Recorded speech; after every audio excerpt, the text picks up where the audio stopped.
So what does it really take to learn multiple languages? I'm not just talking about two, but like three, five, maybe even 10. Well, today we're going to break down a super practical guide from someone who's actually done it. She's mastered the skill and we're getting her secrets. Yeah, you heard that right. 10 languages. Our source for this whole breakdown speaks 10 languages.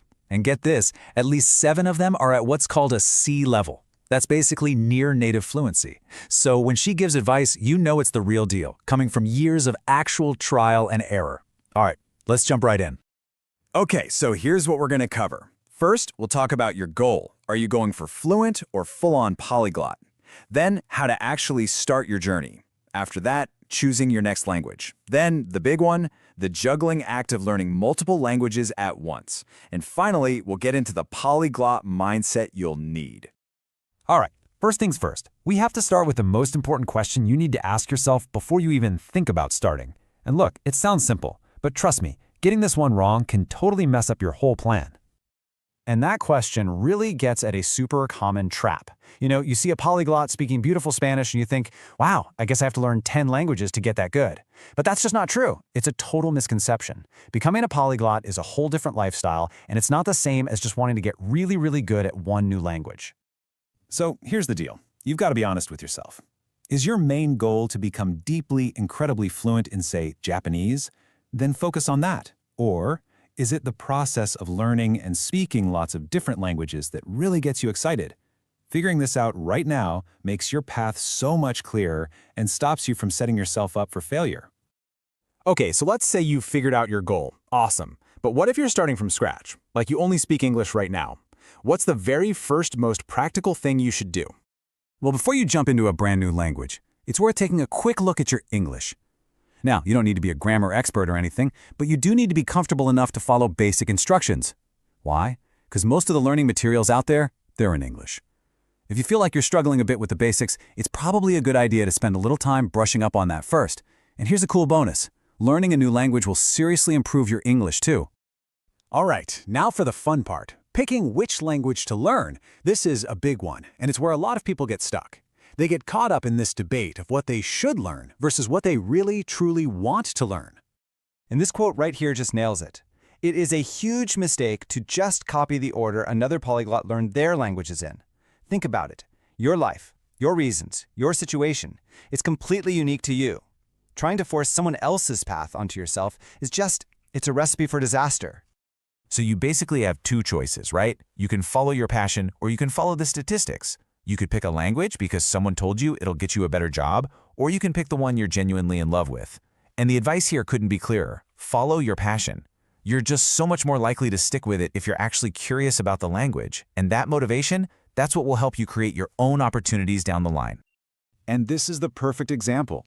Our source was told, flat out, that she was making a huge mistake choosing French. You should learn Spanish, it's more practical, they said. And what happened? Her passion for French got her all the way to fluency, and then she went and learned Spanish anyway. And the best part? The people who gave her all that practical advice, they're still monolingual. Yeah? Let that sink in for a second. Okay, let's get into the real juggling act. How in the world do you learn more than one language at a time without your brain just turning into a big bowl of spaghetti? It's a real question. So one of the most powerful strategies is to learn languages from the same family. Like all the Romance languages or the Germanic ones. It's kind of like a shortcut to speaking more languages because so much of the grammar and vocab is similar. But, and this is a big but, it comes with one giant risk: confusion. Let's walk through this case study because it explains it perfectly. Our source already had a really high C1 level in French. That was her solid base. So she added Italian and it was super easy. No problem.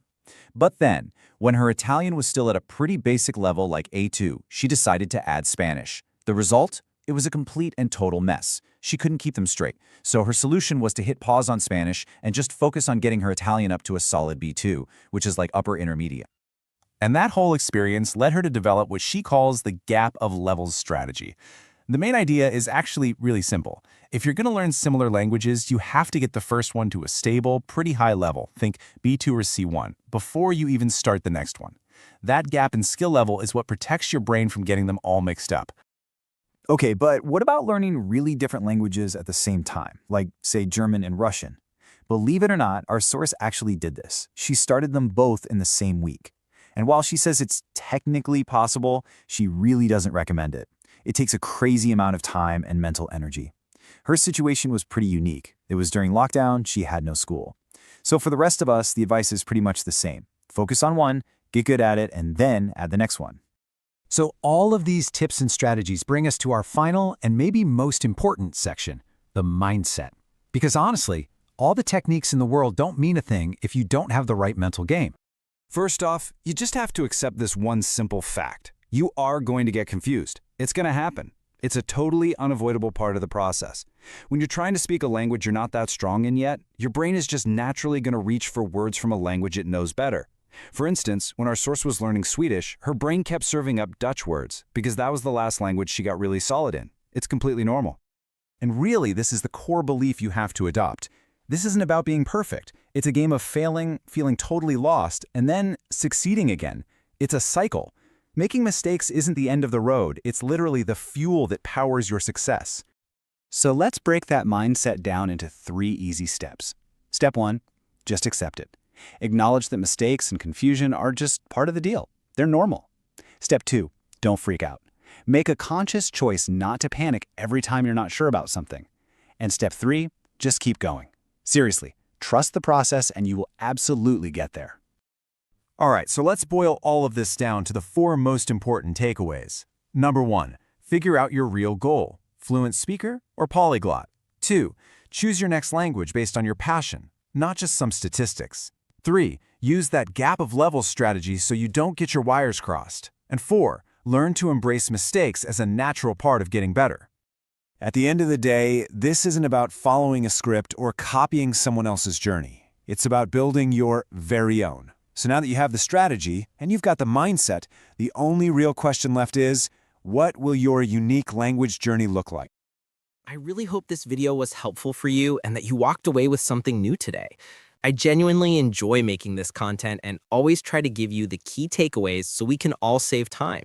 Your support means a lot to me and helps me keep going and make even better videos. If you found this video useful, even just a little bit, please consider subscribing and turning on the notification bell. It really helps me reach more people who need this content. Thanks so much for watching. I'll see you in the next one.